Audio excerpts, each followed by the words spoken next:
ምንድነው መጽሐፍ በተለያየ ቦታ በተለያየ ታሪክ በተለያየ ጊዜ የተጻፈ ነው። የእግዚአብሔር መንፈስ ያለባቸው ሰዎች የእግዚአብሔር ያዘጋጃቸው ሰዎች መጽሐፉን መርምረው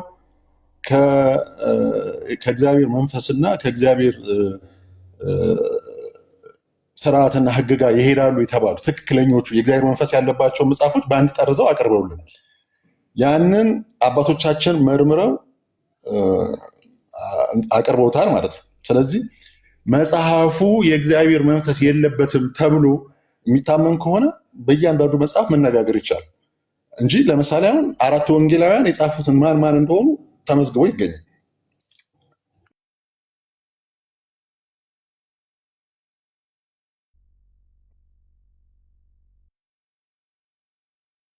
ትሰማለህ ወንድም?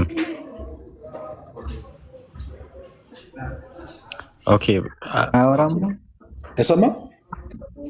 ቀጥል እንጂ ቀጥል፣ ጨርስ ደቂቃ።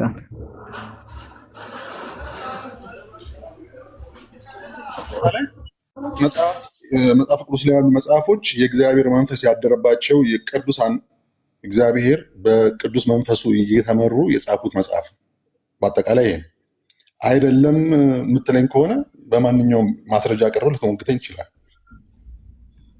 ደቂቃ ጨርስ አለ። አውራ እስኪ በደንብ። ቅድም በጣም ብዙ ካላወራህ ብለህ ነበረ። 1:30 አለ። ቀጥል ያለኝ በቃ ጨረስክ። ምንም ማስረጃም ስላሌለ ነገሩ ሰለቻ። አንተ ራሱ የምታወራው ነገር እሺ፣ ትልቁ ላይ አድርጉኝ። ደቂቃ እንፈልገዋለሁ። እቺን ደቂቃ አስቀምጥልኝ። ቆይ እሱ እኔ እጠቀማታለሁ። ሁለት ደቂቃ እናወራና ከዛ በኋላ አሁንም እንቀጥላለን። እሺ ያ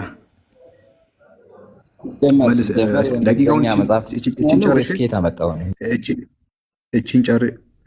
አንተንም በነገራችን ላይ እንዲሁ ተራስ ይዤ ነው የምቀጠቅጥ። ሀበሻ የምትባለው ልጅ አዳምጥ። መጽሐፍ ማን የጻፈው? አስገባህና ከዛ በኋላ በደቂቃ ስታወራ በደንብ እንትን ትላለህ ነው። እሺ ስኮለሮችን ምን እንዳሉ ስናነብ ስኮለሮችን አንቀበልም ብለዋል። እንደዛ ናቸው ክርስቲያኖች፣ ስኮለሮችን አይቀበሉም። በዚህ በማኑስክሪፕቶችን የሚያጠኑት ስኮለሮች ናቸው። ለማንኛውም ኦልድ ቴስታመንት ቴዎሎጂ እንደ ሂስትሪ የተሰኘ የኔልስ ፒተር መጽሐፍ ምን ይላል መሰላችሁ? ሁ ሮት ዘ ኦልድ ቴስታመንት። ማን ነው እሱ? መጀመሪያ ማን ነው? ስለ ደቂቃ ይልጠቀም ስለሱ እንድትነግረኝ። አይ የኔ ደቂቃ ነው፣ ችግር የለም። የኔ ደቂቃ እኮ አንተ ደቂቃ አንተ ጨርስክ እኮ ጨርስክ። ኦልድ ቴስታመንት ስኮለር ነው።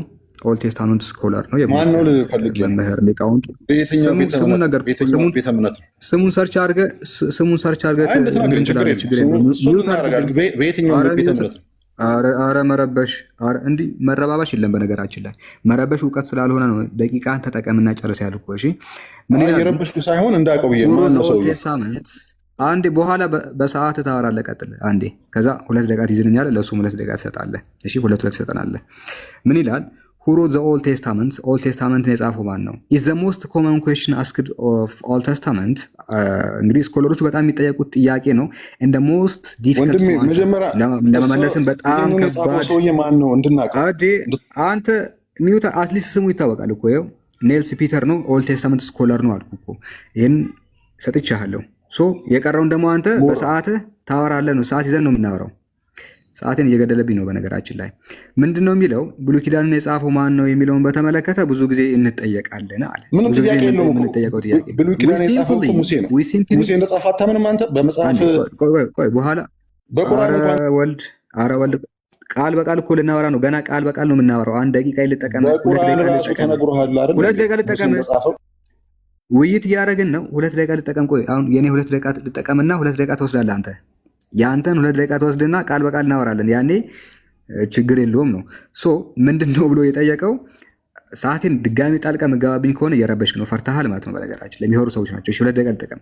ዊ ሲምፕሊ በአጭሩ ግን ዊ ዱ ኖት ናው ማን እንደጻፈው እኛ ጭራሽ የምናውቀው ነገር የለም ብሉይ ኪዳንም ብሎ ይናገራል። የብሉይ ኪዳን መጽሐፍቶችን ማን እንደጻፈው፣ አይጥ ጻፈው፣ ጉንዳን ጻፈው፣ ግሪካዊ ጻፈው፣ እብድ ጻፈው፣ ጤነኛ ጻፈው፣ ዕብራዊ ጻፈው፣ አረኛ ምንም የምናውቀው ነገር የለም ማን እንደጻፋቸው ይላል። ለምሳሌ የኬት ኒከል ሲናፕቲክ ጋስፐል በተሰኘ መጽሐፍ ላይ ምን ብሎ ይናገራል?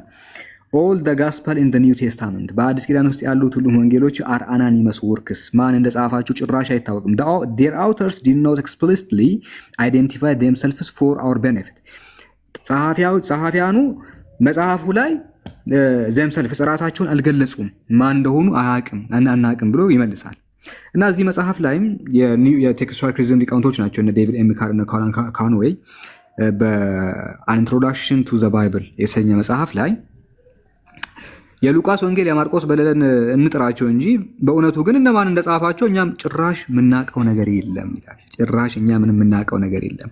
ሉቃስን ሉቃስ መጽሐፉን፣ ማቴዎስን ማቴዎስ መጽሐፉን፣ ዮሐንስን ዮሐንስ መጽሐፉን አረኛ ጭራሽ እናገኝ ግን ዝም ብለን ማቴዎስ ምናምን ብለን እንጠራለን ብሎ ይናገራሉ። ስለዚህ ዮሐንስ እንደጻፈው ሳያውቁ ማቴዎስ እንደጻፈው ሳያውቁ ዝም ብለው በስማ በለው ይኸው እንደዛ ብለን እንጥራቸው እንጂ በትክክል ግን እነማን እንደጻፉት እኛ ምንም የምናውቀው ነገር የለም።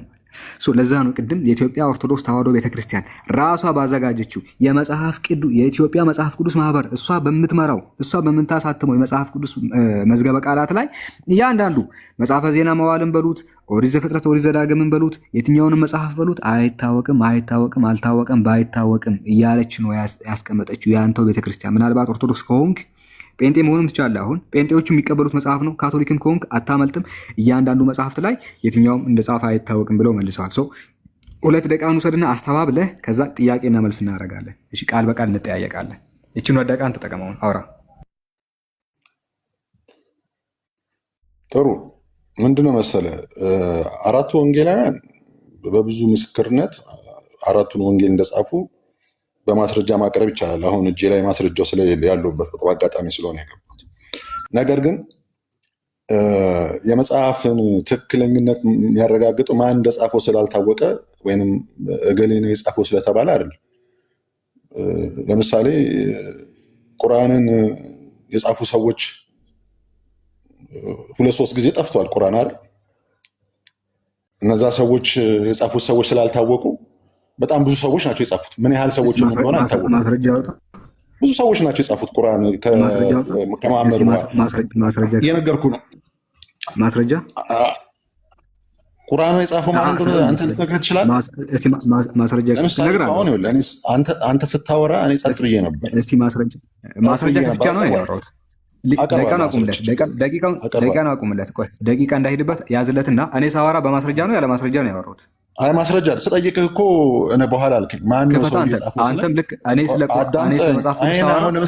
ስለ መጽሐፍ ቅዱስ ሳወራ ማስረጃ እንደከፈትኩት አንተ ስማ። እኔ ስለ መጽሐፍ ቅዱስ ሳወራ 20 ነው 40 ማስረጃ አንተ ራስህ ስማ። እነዚህ መጽሐፎችን የጻፉ ወንጌልንም የሙሴን መጽሐፍ የጻፈው ማን እንደሆነ አይታወቅም ብሎ የጻፈው ሰውዬ ማን ነው? ስለ እኮ አስጀምርለት እነግርሃለሁ አልከኝ። አስጀምርለት ደቂቃውን ቀጥል። ለምሳሌ አሁን ቅድም አንተ እንደ ማስረጃ ያቀረብካቸው ስኮላሮች ማን እንደሆነ እኔ አላውቀውም። ማን ነው ብዬ ስጠይቅህ ልትነግረኝ ፈቃደኛ አይደለም ማን እንደሆነ። አንተ ከየትም የተለቃቀመ መጽሐፍ አምጥተህ እንደ ማስረጃ ብታቀርብ እኔ ልቀበሉ አልችልም። እውነታው ግን እሱ አይደለም። እውነታው ለምሳሌ ወንጌላዊ ዮሐንስን ወንጌል እንደጻፈ፣ ራእይን እንደጻፈ፣ መልእክት እንደጻፈ በብዙ ማስረጃ ማቅረብ ይቻላል። አሁን ቁም ነገሩ አንተ የጻፈው ሰው አይታወቅም ስላልክ የመጽሐፉን እውነተኝነት ሊያሳጣው አይችልም። መጽሐፋችን ራሱ መጽሐፍ ቅዱስ ራሱ ጌታችን አምላካችን መድኃኒታችን ኢየሱስ ክርስቶስ ይሄ መጽሐፍ ቅዱስ የእግዚአብሔር ሰዎች በመንፈስ ቅዱስ ተነድተው እንደጻፉት መስክሯል።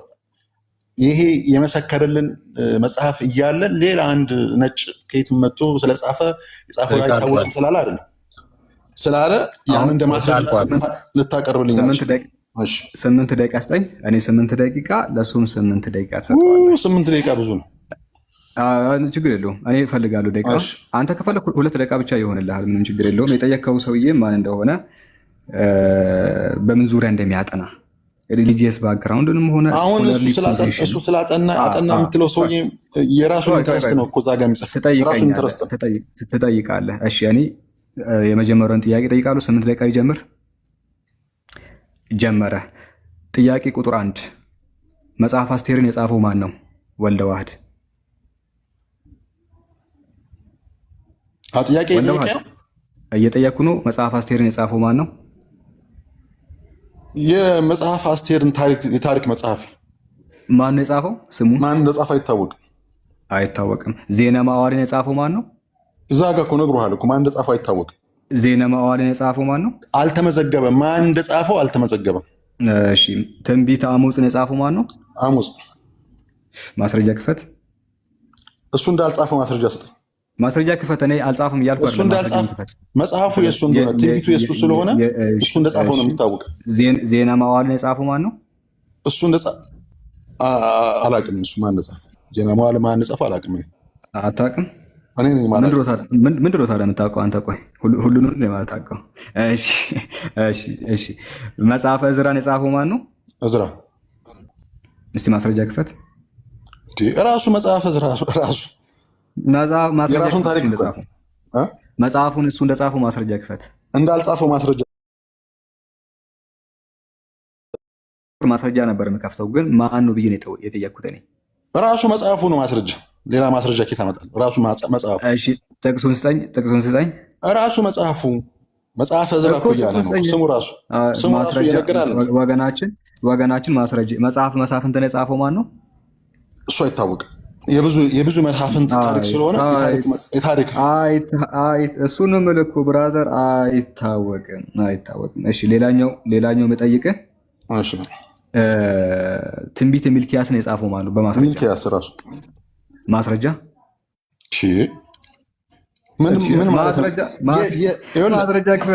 ማስረጃ ክፈት። አንድ ነገር ልንገርህ። አሁን አንተ የሞኝ ጥያቄ ትንቢተ ሚልክያስ የተጻፈበት ዘመን መቼ ነው? ማስረጃ ክፈት። መቼ? ወገናችን ቀጣይ ጥያቄ እኔ ደቂቃ ልጠቀም። የዕብራውያንን ደብዳቤ ማን የጻፈው? የዕብራውያን ደብዳቤ ጳውሎስ ነው። ማስረጃ አለ? ለዕብራውያን መልእክት ራሱ ጽፎ ላከላቸው። ማስረጃ ከመጽሐፍ ቅዱስ ማስረጃ ምን ማለት ነው? አንተ አሁን ለዕብራውያን ጽፎ ልኮላቸዋል ጳውሎስ። ማስረጃ አለ? ለዕብራውያን ጻፍኩኝ ብሎ የጻፈውን ደብዳቤ እንደዛ የሚለውን ስጠኝ። ለዕብራውያን ጻፍኩ ያለውን ማስረጃ ራሱ ዕብራውያን ማስረጃ። የቱ ጋር አንብበው ሙሉ ለዕብራውያን የተላከ ጥቅሱ ንገረኝ። መጀመሪያ ላይ ከጳውሎስ ለዕብራውያን የተላከ ነው። መጀመሪያ ላይ እንደዚህ ይላል፣ ከጥንት ጀምሮ እግዚአብሔር በብዙ ነቢያት አይነትና በብዙ ጎዳና ለአባቶቻችን በነቢያት ተናግሮ ይላል። የቱ ጋር ነው የጻፈው? እንደዛ ብሎ ቀጥል። እሺ ሁሉን ደቂቃውን አቁም። ሁሉ ወራሽ ባደረገው ደግሞ ዓለማትን በፈጠረበት በልጁ በዚህ ዘመን መጨረሻ ለእኛ ተናገረን። እርሱም የክብሩ መንጸባረቅና የባህሪው ምሳሌ ሆኖ ሁሉም በስልጣኑ ቃል እየደገፈ ኃጢአታችንን በራሱ ካነጻ በሰማያት በግርማው ቀኝ ተቀመጠ። ከመላእክት ይልቅ እጅግ የሚበልጥ ስምን በወረሰ መጠን እንዲሁ ከነርሱ አብዝቶ ይበልጣል። ከመላእክት አንተ ልጄ ነህ፣ እኔ ዛሬ ወልጄሃለሁ፣ ደግሞ እኔ አባት ሆኗል፣ እርሱም ልጅ ይሆነኛል ያለው ከቶ ለማን ነው? ደግሞም በኩርን ወደ ዓለም ሲያገባ የእግዚአብሔር መላእክት ሁሉ ለእርሱ ይስገዱ ይላል እያለ ይቀጥላል። የቱ ጋር ነው እንደዚህ ያለው? የቱ ጋር ነው ጳውሎስ ያለው? ርዕሱ እኮ መጀመሪያ ርዕሱን አንብበዋል። እስኪ ወደ ዕብራውያን የተላከ መልእክት ይላል እንጂ ማን እንደላከው አይናገርም። እንዴ ከቅዱስ ጳውሎስ ለዕብራውያን አይልም። ርዕሱ አይልም። እንደዛ አይልም። ልክፈት። እሺ ቆይ ደቂቃውን አቁም። ውሸትን እዚሁ አየር ላይ ሲያጋልጠው ተመልከት። ርዕሱ ይሄ አይደለ? ርዕስ አይደለ? የቅዱስ ጳውሎስ መልእክት ነው። ቶሎ በል። ርዕሱ ይሄ ነው ከላይ ያለው። ወደ ዕብራውያን ሰዎች ሹፉ ወደ ዕብራውያን የተላከ መልእክት ይላል እንጂ የቱ ጋር ነው ጳውሎስ ነው የሚለው? ውሸት እንዴት እያለ ምንድነው ውሸት? ወደ ዕብራውያን ሰዎች የተላከ ማን ይላል? ቀጣይ ጥያቄ ይሄም የለም ዋሽታል፣ እንዲሁ እጅ ከፍንጅ ተይዘሃል። ሌላኛው ጥያቄ ምንድነው? ሁለተኛ ክፍለ ዘመን ላይ መጽሐፍ ቅዱስ ነበር አይደለ? ሁለተኛ ክፍለ ዘመን ላይ መጽሐፍ ቅዱስ ነበር አለ። መጽሐፍ ቅዱስ ይኸውልህ፣ መጽሐፍ ቅዱስ ተብሎ ተጠርዞ በአንድ የተጠረዘና በአንድ ጥራዝ አይደለም የጠየቅኩ፣ መልእክቶቹ ነው ያልኩ እንጂ በአንድ ጥራዝማ ሲባል አሁን እኛ የምናውቀው አንዱን ጥራዝ እሱን አውቀዋለሁ። ካኖናይዝ የተደረገው መልእክቶቹ ግን ነበሩ አልነበሩም? ደብዳቤዎቹ በሁለተኛው መቶ ክፍለ አሉ። እስኪ ርዕስ ያኔ ተጽፈው ርዕስ ያለውን ስጠኝ።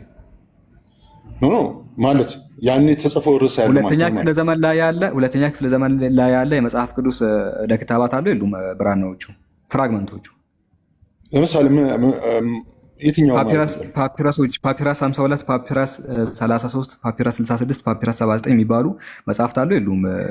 ፍራግመንቶቹ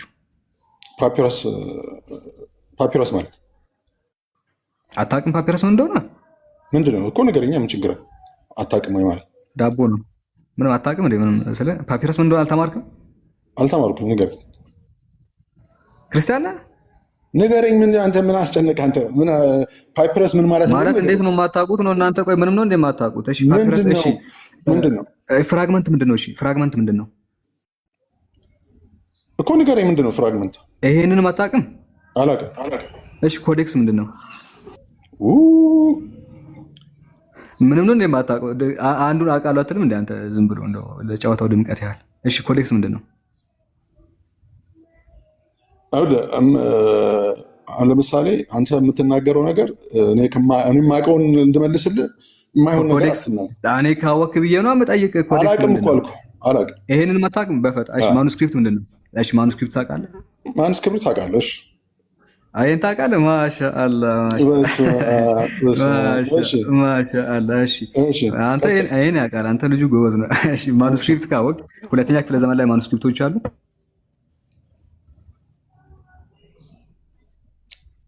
አሁን ስለ ማኑስክሪፕት ሳይሆን የመጽሐፍ ቅዱስ ማኑስክሪፕት ሁለተኛ ክፍለ ዘመን ላይ አሉ። የትኛው ለምሳሌ የትኛው ማኑስክሪፕት? የመጽሐፍ ቅዱስ ማኑስክሪፕት ሁለተኛ ክፍለ ዘመን ላይ አለ የለም? ይኖራል። ምን የሚባል ይኖራል? አላውቅም። እሱንም አታውቅም? ምን ነው? ኧረ ገርመኝ ነው እንጂ እኔ ታውቃለህ ብያለሁ ዲቤት የገባሁት ከአንተ ጋር። አይ ችግር የለም ማለት እኔ እወያያለሁ ብዬ እኮ ያሰብኩት የሚያውቅ ሰው ነው። ለካ አታውቅም አንተ። ምንም አላውቅም። በቃ እንደውም ከአንተ ጋር ልወያዩ አጥንተና ድጋሜ እንደው ውይይት ምናምን ብለህ ያዘኝ ልቀቀኝ ስትል እንዳልሰማ። እሺ ድጋሜ ጥያቄ ግን አሁን ጥያቄ ምን መሰለህ? በቃ ቁምለት ደቂቃውን እኔ በቃኝ። ልጁ ምንም አንድ ደቂቃ ከ40 ሰከንድ አለኝ፣ ግን ወገናችን ምንም ስለማያውቅና መልስ ሊመልስልኝ ስለማይችል ምን ያደርግልኛል? ደቂቃው ብጠይቅ ባልጠይቅ በቃኝ። እሺ ስታጠና በደንብ አጥንተህ ምናምን ትመጣለህ እንጂ በዚህ እውቀት አንተ ጭራሽ ልታወራም አይገባም እኮ ወገናችን ወልደ ዋህድ። አሁን አንተ መጽሐፍ ቅዱስ ማን እንደጻፈው አይታወቅም ብለህ አሳመንከኝ ማለት ነው? ምንድን 50 ማስረጃ አምጥቻለሁ። ኢብኑል ቀይም አልጀውዚ ምንድን ነው የሚለው መሰለህ? ኢብኑል ቀይም የተባለ እሺ ልንገርህ፣ በቃ ቆይ።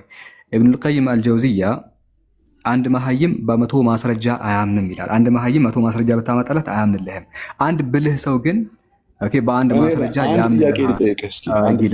ለማንኛውም አንድ ጥያቄ ወልደ ዋህድ ይለቅና እኔ ጥያቄ እጠይቅሃለሁ። ችግር እንደዛ ሳይሆን በቃ ስለ መጽሐፍ ቅዱስ ምንም ነገር ስለማታውቅ ልጠይቅህ። ስለ መጽሐፍ ቅዱስ ነበር የጠየኩ ምንም ነገር አታውቅም። ለምሳሌ የሙሴ መጽሐፍ አልጻፈም ነው የምትለው? አልጻፈም። በቁርአናችሁ ላይ ሙሴ መጽሐፍ እንደጻፈ ተጽፏል። እስቲ የቱ ጋር አልጻፈም? የቱ ጋር የሚል የለም ቁርአን ላይ ሙሴ መጽሐፍ አልጻፈም።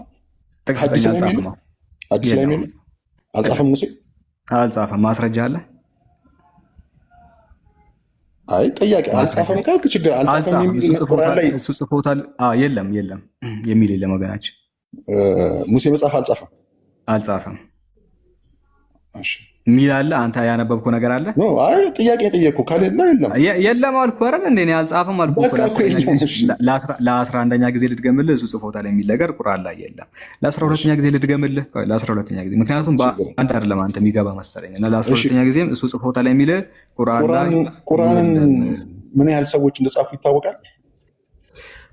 አዎ በዋነኝነት እነዚህ ሰዎች ጽፈዋል። ኤግዛክት ቁጥሩን የፈለግከው ወይስ በዋነኝነት 4 ሰዎች ጽፎታል? እሺ በዋነኝነት 4 ሰዎችም ከዛም በላይ ጽፎታል። አሁን ሀሳቡ እኔ ላስተምር አልኩህ እኮ። ትክክለኛ ቁጥሩን ንገረኝ እኮ ስላስተምር እንዴ። ስለ ቁርአን ስለ መጽሐፍ ቅዱስ ማስተምር ስለ ቁርአንም እንዴ ምንድን ነው ችግር? አስተምረኝ። ችግር ሀምብል ሁና ሀምብል እንደዚህ መሆን አለብህ። ስለ ቁርአን ስናወራ ስክራይበርስ ኦፍ ቁርአን ይላል።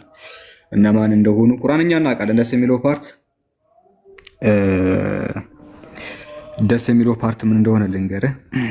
ቁርአን የጻፉ ሰዎች እነማን ናቸው ከተባለ በዝርዝር እዚህኛው ኪታብ ላይ እናገኛለን። አልአደቡ ሸሪዕያ ወይ ደግሞ ከሐዲስም ከፈለክ ሐዲስ መጽሐፉና ቁጥሩ ልጥቀስልህ ከፈለክ መጅሙዑ ዘዋኢድ ላይ ታገኘዋለህ። ለኢማም አጠበራኒ ምን ይላል መሰለህ እና ሶስተኛ መጽሐፍን ከፈለክ ታሪክ አጠበሪ ለኢማም አጠበሪ በዚህ ታሪኩ ላይ ገጽ 533 ላይ እናገኛለን። በሌላም ቦታ ሙዕጀም አልከቢር ለኢማም አሕመድ አጠበራኒ አሕመድ አጠበራኒ የሐዲስ ሊቃውንቶች ናቸው። እሺ አሁን ስም ጠቅስልህ ምን ይላል? ቁርአን የጻፉ ሰዎች ስም ዝርዝር ነው።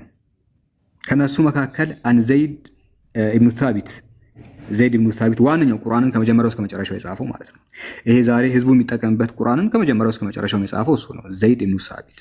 ኦኬ የተለያየ 40 ምናምን ሰው ምናምን የራሳቸው ሊጽፉ ይችላሉ። በዋነኝነት ግን ለህዝቡ የተላለፈው ላይ እነማን ናቸው የጻፉት ከተባለ አን ዘይድ ኢብኑ ታቢት ቃለ በይነና ረሱሊላህ ሰለላሁ ዐለይሂ ወሰለም ሙዐሊፉል ቁርአን ሚን ሪቃ። ታዳምጣለህ ያልኩ ገብቶሃል? ምን መሰለህ ከቁጥራቸውን ነግረኸኝ ወደ እየነገርኩ ነው። ቆይ እየነገርኩ ነው። እኛ ቁጥር ንገረኝና ወደዛ ትገባለህ። ችግር የለም። ቁጥሩ ብቻ ነው። እሺ አዳምጥ። በወቅቱ በጣም ብዙ ሰሃቦች ነበሩ አይደለ? ወልድ ዋህድ አይደለ? ቁጥራቸውን ንገረኝ። በጣም ብዙ እኮ መልስልኝ። በወቅቱ ብዙ ሰሃቦች ነበሩ አልነበሩም? እሱን አንተ ነው የምታውቀው እኮ እየጠየቅኩ ነው እኮ እኔ አሁን የምፈልገው እሱን ካላወቅ ልንገርህ። እሺ በወቅቱ ብዙ ሰዎች ቁርአን ይጽፉ ነበረ። በዋነኝነት ከፈለክ ዛሬ ለህዝቡ የተላለፈው 4 ሰዎች ጽፎታል። 4 ሰዎች ብቻ ናቸው የጻፉት ቁርአን? ከዛም በላይ የሆኑ ሰዎች እኮ ለራሳቸው ይጽፋሉ። ግን ለህዝቡ የተላለፈው ላይ 4 ሰዎች እንደጻፉት እናምናለን። ላንብብልህ፣ ስማቸው ልንገርህ። ዋና የሚባሉትም ማለት ነው 4 አልኩ አይደለ? ከዛም በላይ ሰዎች እኮ ይጽፋሉ። ነገር ግን ለህዝቡ የተላለፈው ቁርአን የጻፉት አራት ከነብዩ መሐመድ ከወረደላቸው በኋላ 4 ብቻ ናቸው ለህዝቡ የተላለፈው አራት ጸሐፊዎች በዋነኝነት ይጠቀሳሉ። ከነሱ መካከል የመጀመሪያው ዘይድ ኢብኑ ታቢት፣ አንድ ኡበይ ብን ከዓብ። ከዛ በኋላ ቁርአን ጠፍቶ ነበር አይደል? ማስረጃ ጠፋ የሚል ነው። ተቃጥሎ አልጠፋም። ከዛ በኋላ ሰዋቦቹ የጻፉት ምንድን ነው? እስቲ ማስረጃ ሰዋቦቹ የጻፉት ምንድን ነው? ማስረጃ ታመጣለህ ወይ? እስቲ ጠፋ የሚለው ማስረጃ ታመጣለህ? ጥያቄ እኮ ነው የጠየቅኩህ። ማስረጃ ለምን አልጠፋ? አልጠፋም። ከጠፋ ጠፋ ነው። ስለዚህ ያለ ማስረጃ ድጋሜ እንዳታወራ። ለማንኛውም መልስ አልጠፋም፣ ጠፍቷል። አንዴ አዳምጠኝ። አልጠፋም፣ ጠፍቷል ነው። እቺን ያዝና አልጠፋም፣ እቺን ያዝልኝ። አልጠፋም ሰዋቦቹ ምን አጭሩ ምላሽ ልንገርህ። ቆይ አጭሩ ምላሽ አልጠፋም የሚል ነው። ወደ ቁርአን ጸሐፊዎች ልምጣለህ። በዋነኛነት 4 ሰዎች ጽፈውታል። ከነሱ መካከል ዘይድ ኢብኑ ታቢት የሚባል ኡበይ ብን ከዓብ እና ከዚህ ከላይ ደግሞ 2 ልጥቀስልህ። ከዛ በኋላ በዋነኝነት ያልኩ ነው። በዋነኝነት እንዴት ይባላል? በዋነኝነት 4 ናቸው። እሺ 4 ሰዎች ናቸው። በቃ እሺ 4 ሰዎች። 4ቱ ሰዎች ስንት አንቀጽ ጻፉት? ሁሉንም የጻፉት ከመጀመሪያው እስከ መጨረሻው። ስንት አንቀጽ? ከመጀመሪያው እስከ መጨረሻው ሁሉም ከመጀመሪያው እስከ መጨረሻው። 4 ቁርአን ነው ማለት ነው የጻፉት? ይኸውልህ አንድ መጽሐፍን 2 ሰው ሊጽፈው ይችላል። ከመጀመሪያው እስከ 4 ኮፒ ይሆናል። ይሄንን ማታቀም በነገር 4 ኮፒ ነው የጻፉት። የተለያየ 4 ኮፒ ሰዎች ሊጽፉት ይችላሉ። ከመጀመሪያው እስከ መጨረሻው 4 ኮፒ ነው የጻፈው ወይ? እኮስ ልንገርህ እኮ ቆይ ልንገርህ። ዋናዎቹ የጻፉት እንደዛ ነው። ምንድነው የሚለው መሰለ ዘይድ ኢብኑ ታቢት ዋነኛው ጸሐፊ ማለት ነው። ዋነኛው ጸሐፊ ነው። አን ዘይድ ኢብኑ ታቢት ቃለ በይነማ ነሕኑ ሐውለ ረሱሊላህ ሰለላሁ ዐለይሂ ወሰለም ኑዐሊፉ አልቁርአን ይላል። ሙሉ ቁርአኑን እኛ ያህን እንጽፍ ነበር ብሎ ተናግሯል። አይታል።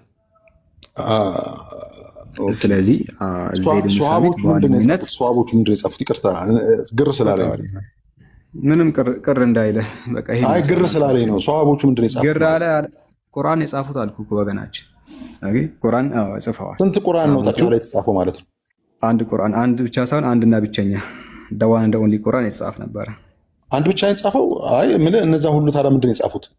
እኮስ ምን መሰለህ ለህዝቡ የሚተላለፍ ቁርአንና ወቅቱ ኮፒ ማሽን ስላልነበረ ልንገርህ፣ እሺ ግልጽ አድርጌ ልንገርህ። ቅድምም ነገር ያለው ድሮ ዘመን የኮፒ ማሽን አልነበረም። ልንገርህ ላስተምርህ፣ ይሄንም ስለማታውቀው ማለት ነው። ድሮ የኮፒ ማሽን በምንድን ነው የተጻፈው ግን ቁርአን? እሺ ልንገርህ፣ የተጻፈው በብራና ላይ ነው። ብራና ላይ ነው። እንደዚህ ነው ሀሳቡ። እሺ በደንብ በድንጋይ በምናምን የሚል ነገር አይቼ ነበር። ተጽፏል።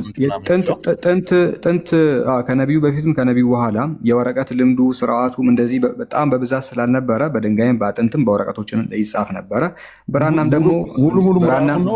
ደግሞ ሲኖር አንዴ ወልደ ዋህድ ቆይ ብራናም ደግሞ ሲያገኙ ሰሃቦቹ ለምሳሌ ረፍ ኢብኑ ማሊክ የተሰኘ ሰሃባ ብራናዎች ነበሩት በወቅቱ። ብራና ሲባል የእንስሳት ቆዳ ማለት ነው። እሱንም ካላወቅ የእንስሳት ቆዳ ይፈቀፈቃል፣ እዛ ላይ ይጻፋል። ያንን ያለው ትንሽ ኮስቲም ጭምር ነው፣ የተወሰነ ብር ይጠይቃል። እሱኛው ያን ያላቸው ሰዎች ማን ረፍ ኢብኑ ማሊክ የተሰኘ ሰሃባ ብራናዎች ስለነበሩት በብራናዎች ላይ ጽፈዋል። ነገር ግን ብራና ያልነበራቸው ሰዎች በወቅቱ ምንድነው የሚያደርጉት? በአጥንት ላይ በቆዳ ላይ በምን ላይ ሊጽፉት ይችላሉ። እሺ አሁን ሀሳቡን ልንገርህ። እንደዚህ ነው ታሪኩ። በወቅቱ ኮፒ ማሽን የሚባል ነገር የለም። ማለትም ሳንቲም ሰተህ ብዙ መጽሐፍትን የሚያወጣልህ ማሽን ያን ያልነበረም። እሱ የመጣው በሜዲቫል ፕሬድ ነው፣ በመካከለኛው ክፍለ ዘመን ነው የጀመረው። ከ13ኛ ክፍለ ዘመን በኋላ ወደዚህ ነው የመጣው የኮፒ ማሽኖቹ አኮርዲንግ ቱ ታሪክ፣ አኮርዲንግ ቱ ሂስትሪ። ከዛ በፊት ያሉ ሰዎች ግን አንድን መጽሐፍ ከአንድ የሚገለብጡት በራሳቸው እጅ ነበረ። ገብተዋል እያልኩ ያለሁት። ለምሳሌ አንተ መጽሐፍ ብትፈልግ የሆነ ሰው ጋር ሄደ ተቀምጠ እስቲ ይህን መጽሐፍ ስለምፈልግ ልገልብጠው ብለ ጓደኛ መጽሐፉን ካለው በራስ እጅ ነው መጽሐፍ የገዛው ነገር ላይ የምትጽፈው። ገብተዋል? እየገባህ እንደሆነ ተስፋ አደርጋለሁ። አሁን በደንብ ስማ። ምንድን ነው መሰለህ በእውቀት እያስረዳኝ ስለሆነ በእውቀት ልጨርስ። ግድ የለም ሰዎች የድሮ የኮፒ ማሽን ስላልነበረ መጽሐፍን የሚገለብጡት ሰሃቦቹ አንዱ ጋር ሄደው ነው። ለምሳሌ ቁርአንን ከሆነ አንተ የፈለግከው ቁርአን ያለው ሰው ጋር ትሄድና ምን ታረጋለህ መሰለህ? እስቲ መጽሐፉን ልገልብጥ ትላለህ። አንተ የጻፍከው ነገር ልክ ድሮ ትምህርት ቤት እንደምናደርገው እኮ ነው። ትምህርት ቤት ምንድነው የምናደርገው መሰለህ? ለምሳሌ አንተ ዛሬ ትምህርት ቤት ብትቀር ባትሄድ ኖት የሚባል ነገር አለ። አስተማሪው ኖት ጽፏል። አስተማሪው ይቅርታ ቁርአን መጽሐፍ ነው እንዴ? በጣም ቀላል አድርጌ በምሳሌ እኮ እየነገርኩ ነው። ለምሳሌ ምንድነው መሰለህ እኔ አሁን ግር ያለኝ አንድ ጓደኛ አለኝ። ግር ያለህን ተውና መጀመሪያ የጠየቅከውን አዳምጥ። ለምሳሌ ኖት ቢያመልጥ አልኩ። ኖት ቢያመልጥና ጓደኛ ያን ነገር ቢጽፍ ምን ታረጋለህ? ቁርአን መጽሐፍ ነው ወይ ነው? የአላህ ቃል አይደል እንዴ ቁርአን? አው ቆይ ግልጽ እንዲሆንልን አንተ ሊደምዶ ማታዳምጠው እንዴት ነው የምናረገው? ሰው ጋር ትሄድና ምን ታረጋለህ? ትጽፋለህ። አንተን ስላመለጠ የጻፈ ሰው ጋር ሄደ ምን ታረጋለህ?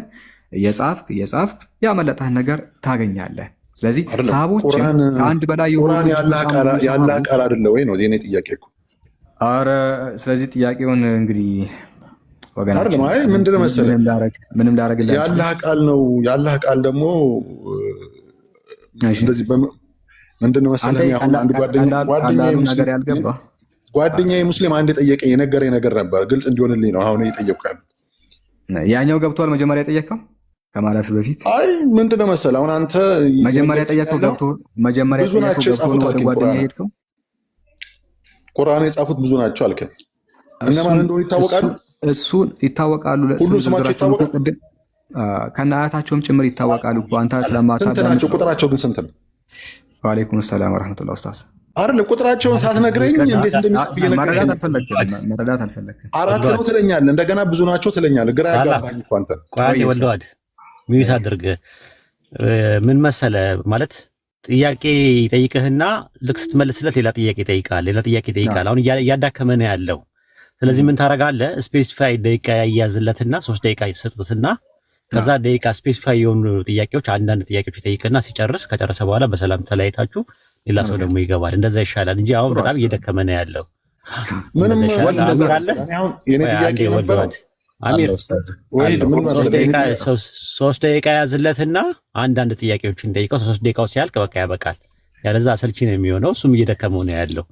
ምክንያቱም 4-5 ጥያቄ በአንዴ እየሰደደ ከዛ በኋላ ሲመለስለት ደግሞ ሌላ ጥያቄ እየጠየቀ በዛው ያሰለቻል። ምንድነው መሰለህ የኔ ጥያቄ ቁርአንን ያወረደው ጅብሪል ነው አይደለ? ጥያቄ አንዲ እንትን አርቲኩሌት አድርገህ ጠይቅ ተባልክ ወንድ ዋህድ። በቃ እንደዚህ ጠይቅና ይመልስልሃል። ቁርአንን ያወረደው በመጀመሪያ ደረጃ ቁርአንን ያወረደው ማን ነው? በቃ ጥያቄ ይሄ ነው። እኔ ከዛ ላስተላልፈው ወደ ሰላ ጥያቄ ይሄ ነው። እሺ ከዛ ሲመለስልኝ ደግሞ እቀጥላለሁ። ችግር የለም። አይደለም ጠይቅ ጥያቄ ሰብሰብ አድርግና። አይ እንደዛማ አይመችማ። ውይይት አይደል? በቃ ሚዩት አድርግ። እሺ ሳላ ቁርአን የማን ቃል ነው? ያወረደው ማን ነው? መልስልናል። እሺ በቃ ልመልስልህ። ቁርአን የማን ቃል ነው? ምዕራፍ 2 ቁጥር 2 ሱረቱ ተውባ 9:6 ላይ ዛሊከል ኪታቡ ላ ረይበ ፊሂ ሁደን ሊልሙተቂን፣ መጽሐፉ ያለ ጥርጥር ከአላህ ዘንድ የሆነ መጽሐፍ ነው ይላል። መጽሐፉ የአላህ ቃል ነው። ማን ያወረደው? ምዕራፍ 2 ቁጥር 97 ላይ ቁል መን ካነ አድወ ሊጅብሪል ፈኢነሁ ነዘለሁ ዐላ ቀልቢከ ቢኢዝኒላህ። መጽሐፍ ነው እንደ የወረደው እኔ የአላህ ቃል ነው። እኮ እሱ ጠይቅ በኋላ ሚውት አድርግ እንዲሆነ እንደሄድልኝ አይደለም። ቆይ ሳላ እኔ እንትን አወያያቸዋለሁ። ቆይ እንዲህ በዚህ ልክማ እዚህ ቁጭ አድርገህ ሲቀልድ እንትን አድርግ። በቃ አሁን ሚውት አድርግ። ይሄ ይመለሳል። ከዛ የወረደው የመጨረሻ ዕድል ነው የሚሰጥ። ይቀጥላል። ጨርስ አለ። አይ የወረደው መጽሐፍ ነው ወይ ነው? ያው እየጨነቀህ ነው እንትን አልክ። ወላሂ በጣም ጨንቋል። እየተመለሰ እንደሆነ ስለገባህ ማለት ነው። ምን ደቂቃ ተሰጥቶህ ጠይቀሃል።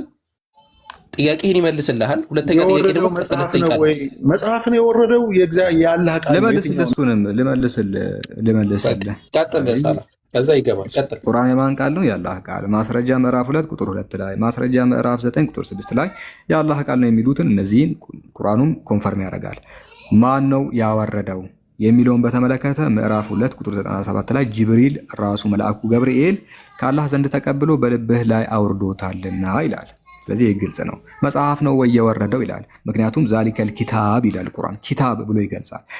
ኪታብ ብሎ ሲል መጽሐፍ ነው እንደ የወረደው አለ አይደለም። መጽሐፍ አይደለም የወረደው ቃል ነው፣ ኢቅራ የሚል ነው። ነገር ግን ትምህርት ነገር መጽሐፍ ተብሎ ይገለጻል። ትምህርት ለሰዎች ትምህርት የሚሰጥ ነገር በቃል መልኩ ከተገለጸ እሱ መጽሐፍ ይባላል። ለምሳሌ አንድ ነቢይ መጽሐፍ ላይ መጽሐፉን መልአኩ መጽሐፍ አመጣና መጽሐፍ አጎረሰኝ መጽሐፉን በላሁት ይላል። አንድ ነቢይ መጽሐፉን በላሁት መልአኩም አጎረሰኝ ሲል የምርም የሆነ መጽሐፍ አፍ ውስጥ እየወሸቀለት አይደለም። ለአንተ ነቢይ አይ ቲንክ ሕዝቅኤል ነው ወይ ደግሞ የሆነ አካል ነው፣ ከነቢያት መካከል አንዱ ነው። መጽሐፍ አጎረሰኝ እኔም መጽሐፉን ተቀብዬ በላሁት ብሎ ሲናገር ያንተ መጽሐፍ ላይ የምርም የሆነ ነገር እያኘከ ሳይሆን ትምህርት የሆነ ነገር ሌሎችን ህዝብን የሚያስተምር የሆነ ነገር ከሆነ መጽሐፍ ተብሎ ይገለጻል እንጂ የሚወርደው የምርም እንትን መጽሐፍ ይሄ በእጅ የሚያዘው ሃርድ ኮፒው አይደለም። ትምህርት የሆነ ነገር መጽሐፍ ተብሎ ይገለጻል በቃል አገላለጽ። እሺ ይህን ይመስላል። አሁን ደግሞ ጥያቄ መለስልሃል። እሺ ስለዚህ የወረደው መጽሐፍ ነው ማለት ነው አይደለም? ቃል ነው። ቃሉ ትምህርታዊ እዛ ጋ ስላልከኝ ብዬ እኮ መጽሐፍ ነው የወረደው ስላልከኝ፣ ትምህርታዊ የሆነው ነገር ቃል ተብሎ ይገለጻል። በእኔም በአንተም እምነት በሁለታችንም ትምህርታዊ የሆነ ነገር መጽሐፍ ተብሎ ይገለጻል። ላሳይ መጽሐፍ ላይ አንተው መጽሐፍ ላይ ትምህርታዊ የሆነ ነገር መጽሐፍ ተብሎ ይገለጻል ቃሉ እንኳን ቢሆን። ልስጥ ማስረጃውን ከፈለክ። አይ ምንድነው መሰለህ የወረደው መጽሐፍ ነው ወይስ የአላህ ቃል ነው? ግልጽ አድርግልኝ። የወረደው መጽሐፍ ከሆነ መጽሐፍ ሃርድ ኮፒ አይደለም። መጽሐፍ ነው የወረደው ሃርድ ኮፒ አይደለም። ትምህርት ቃል ነው የወረደው። ቃል ታውቃለህ? የሚነበብ የሚሰማ ቃል። አሁን ለምሳሌ የሆነ ቃል እየሰማ ያነበብክልኝ የቁርአን ክፍል መጽሐፍ ይላል እኮ። መጽሐፍ የተባለበት ምክንያት ልንገርህ። መጽሐፍ የተባለበት ምክንያት ትምህርታዊ ስለሆነ ነው። ትምህርታዊ የሆነ ነገር መጽሐፍ ተብሎ ይገለጻል። የአንተ መጽሐፍ ላይ ጋርም እንደዛ ይባላል። ለምሳሌ አሁን እኔ እንደማውቀው መጽሐፍ ጥንቅቅ ብሎ አልቆ በአንድ ጊዜ አንድ ጥራዝ ማለት ነው አይደል? ደግሞ አንድ ስቶሪ ያዘል ለመሐመድ የወረደለት ቁርአን መጽሐፍ አይደለም ማለት ነው። በደንብ አልረዳ ካልከኝ ነቢዩ ሕዝቅኤል መልአክ ወደሱ መጣ። አፌን ከፈትኩ መጽሐፉን አጎረሰኝ። ስለ ቁርአን እየጠየቅኩ ስለ ነቢዩ ሕዝቅኤል አልረዳ አልከኝና ምን አመጣውልህ? ትምህርታዊ የሆነ ነገር መጽሐፍ ተብሎ ይገለጻል እንጂ የምርም እንትን ስለሆነ አይደለም፣ ወረቀት ስለወጣ አይደለም። ምን መሰለህ ወደ ነቢ ሙሐመድ ወረቀት አይደለም የመጣላቸው። ምንድነው? ትምህርት ነው። ትምህርት ግን ትልቅ ሰው ከሆንክ አዳምጠኝ እስቲ አንዴ ሀሳብን ሰብሰብ አድርግና አፌን ከፈትኩ መጽሐፉን አጎረሰኝ ሲል የምርም መልአኩ መጽሐፍ እያጎረሰው ነበር ሕዝቅኤልን? እስቲ ይህችን መልስልኝ። አሁን እዚህ ጋር ይኸውልህ እየተናገረ ያለው ምሳሌያዊ ትንቢታዊ አነጋገር ነው እየተናገረ። መጽሐፍ ለምን ተባለ? ይሄ አሁን መጽሐፍ ወረደልኝ ተቀበልኩኝ እያላለም ያየውን ራእይ ነው የተናገረ ያለው። መጽሐፍ አጎረሰኝ ሲል ምን ማለቱ ነው? ራእይ ነው ያየው። እኮ ንገረኝ። ራእይ አይተዋል? በእውኑ እኮ አይደለም። ራእይ አይተዋል። ቆይ ራእይ ይመልከት፣ ችግር የለውም። መጽሐፍ አጎረሰኝ ሲል ምን ማለት? ራእይ ማለት ታዲያ መጽሐፍ ጎረሰ ሲል ትርጉም አለው። ምን ማለት ነው? ትርጉሙ ንገረኝ። መጽሐፍ አጎረሰኝ ሲል ንገረኝ። ትርጉሙን ንገረኝ ማለት መጽሐፍ አጎረሰኝ ሲል የምርም የሆነ መጽሐፍ እንዲህ እየወሸቀለት ነበር አፍ ውስጥ። ይኸው ከስር እኮ ይነግራል፣ ትርጉሙን ከስር ይነግራል። እኔ አሁን እየጠየቅኩ ያለሁት እንደገና ስለ ቁርአን እንድትነግረኝ። መጽሐፍ አጎረሰኝ ሲል ምን ማለት ነው? መጽሐፍ አጎረሰኝ ሲል ይሄንን ቤት ስትከፍት መጽሐፍ አጎረሰኝ ሲል ስለ ቁርአን ሊማር የመጣን ሰው መጽሐፍ ቅዱስ ምንድን ነው? መጽሐፍ አጎረሰኝ ሲል ምን ማለት ነው? ራእይ ነው ያየው እኮስ። በራእይ መጽሐፍ አጎረሰኝ ሲል ምን ማለት ነው? ራእይ ነው ያየው እሱ ምን ሲል ምን ማለት ነው? ያየውን ራእይ ተጻፈ እዚህ ጋር እኮስ። መጽሐፍ አጎረሰኝ ሲል ምን ማለት ነው? የመጽሐፍ ቅዱስ ተርጓሚዎች ይተረጉሙታል። ራእዩ ትርጉም የለውም። በጣም ነው የሚያሳዝነው። እሱን ይተረጉሙታል። ሳላ አይ ቆይ ወልደዋድ አለ አለው። ይኸውልህ ምን መሰለህ፣ በጥንት ጊዜ ዘመን ውስጥ መጽሐፍ የሚባለው ነገር በወረቀትና በእስክሪብቶ የተጻፈ ነገር ብቻ ሳይሆን ሬቪሌሽኑ ራሱ መጽሐፍ ይባላል። ለምሳሌ እንደ ኤግዛምፕል አድርጎ የሰጠ ሳላ ሱረቱ በቀራ ምዕራፍ 2 ቁጥር 197 ላይ ነው። አሁን ያልገባኝ ነገር መጽሐፍ አይደለም እያልኩ መጽሐፍ ነው ወይ ነው? አይደለም ከሆነ አይደለም ነው። ምን ችግር አለ? መጽሐፍ ይኸውልህ መጽሐፍ ይባልና ግን መጽሐፍ የሚባለው ሬቪሌሽንም መጽሐፍ ይባላል። መጽሐፍ ካልሆነ ምን? አንድ አዳምጥ ወልደዋል። ካላዳመጥክ እንዴት እንግባባልና? አንተ ካላዳመጥከኝ እንዴት ነው? ከእሱ ጋር የማትግባቡት እኮ ስለማታዳምጠው ነው። ሱረቱ በቀራ ምዕራፍ 2 ቁጥር 197 ላይ ወደ ረሱል ሰለላሁ ዐለይሂ ወሰለም ቀልብ መጽሐፍ ወርደዋል አይደለ ይላል። ወደ ልባቸው አወረደው ይላል አይደል? ቁርአንን ምን ይላል አይደለ? ወደ ልባቸው እንዳወረደው ይናገራል። በአላህ ፈቃድ በልብ ላይ አወርዶታልና ይላል። ቁርአን በረሱል ሰለላሁ ዐለይሂ ወሰለም ልብ ውስጥ ነው የወረደው። አዎ መጽሐፉ የወረደው ማለት ነው። አሁን ሲወርድ ወደ ቀልባቸው ውስጥ ወረቀት ነገር ወርዷል እኮ። መጽሐፍ ነው የወረደላቸው ወደ ልባቸው መጽሐፍ። አዎ ታዲያ መጽሐፍ ወርዶላቸዋል። ግን የወረደው ግን በወረቀት የተጻፈ መጽሐፍ አልወረደም። እንዳልወረደ ደግሞ ሌላ ቦታ ላይ ሱረቱ አና ምዕራፍ 6 ላይ እንደዛ ይላል። የተጻፈ ስለመጻፍ አይደለም ስለመውረድ ነው የምናወራው። ከወረደ በኋላ እኮ ነው የተጻፈው እኮ። መጽሐፍ ነው ያወረደላቸው እኮ። አላህ አይችልም እኮ መጽሐፍ ሲወርድ አይደለም። መጽሐፍ ሲወርድ ሲባል አንተ አሁን የተረዳኸው የሆነ በወረቀት የተጻፈ ነገር ወደ ረሱል ሰለላሁ ዐለይሂ ወሰለም እንደወረደላቸው ነው አንተ የምታስበው። እንደዛ አይደለም። እኛ ምንድን ነው የወረደላቸው? የወረደው ሬቪሌሽን ነው። ግልጠተ መለኮት ነው የሚወርደው። ራእይ ነው ያዩት። ራእይ ነው እንዴ? ራእዩ ራእይ በላይ ያዘው። ራእይ ይወርዳል ላይ ይወርዳል፣ ሪቪል ይሆናል። ያ ሪቪል የሆነውን ነገር መጽሐፍ ይለዋል ቁርአን። በቃ ሽቶ በቃ ከዚህ በላይ እንኳን እንትን አለ። ለምሳሌ ምን ትላለህ? ይብቃው። አይ ራእይ ነው እንደወረደው መጽሐፍ ነው እንደወረደው። አይ ራእይ ነው ያዩት መጽሐፍ ነው የወረደላ። ምንም እኮ ግልጽ መናገር እኮ ነው። ምን ችግር አለ? እሺ ወልድ ኡስታዝ ያለው ምንድነው? ጥንት ዘመን ሬቪሌሽን መጽሐፍ ተብሎ ይገለጻል። እስቲ ባጭሩ መረዳት ትችላለህ? እስቲ አማርኛ ከቻልክ ምን አለ መሰለህ? በጥንት ዘመን ሪቪሌሽን ታውቃለህ? ግልጠተ መለኮት ምን እንደሆነ? ራእይ ማለት ነው። ግልጠተ መለኮት የሚባለው እሱ ነው። ራእይ መጽሐፍ ተብሎ ይገለጻል። ራእዩ ራሱ በቃ በአጠቃላይ ራእይ ነው የተገለጠላቸው። የወረደው ራእይ ነው፣ ግን ትምህርት አዘል ነገር ነው አይደለ? በውስጡ ያለው አይደለ? እሱማ ራእይ እኮ የሆነ መልእክት ነው የሚያስተላልፈው። መልእክት ነው። ይሄ ትምህርት አዘል ነገር ሲሆን ደግሞ ይሄ ትምህርት አዘሉ ነገር መጽሐፍ ተብሎ ይጠራል እንጂ የምርም ሃርድ ኮፒ ወርዶ አይደለም። ገብተዋል አሁን? ወአለይኩም ሰላም ወራህመቱላህ። ስለዚህ የወረደው ራእይ ነው ማለት እንደ ሐሳብ ልስጥና ያለው ትክክል። የወረደው ራእይ ነው። ራእዩ ግን ትምህርት አዘል ስለሆነ ኪታብ ተብሎ ይገለጻል። እሺ ኪታብ ነው። ይገለጻል እንጂ የምርም ለምን ይገለጻል?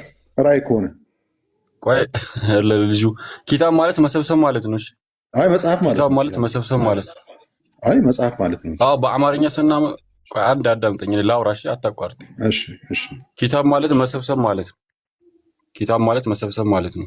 የአረብኛው ቃል በአማርኛ ስናመጣው መጽሐፍ ይባላል እና ስለዚህ ለምሳሌ በአረብኛ እዚህ ጋር አንድ ጥያቄ አታዳምጥም? ኧረ ተው።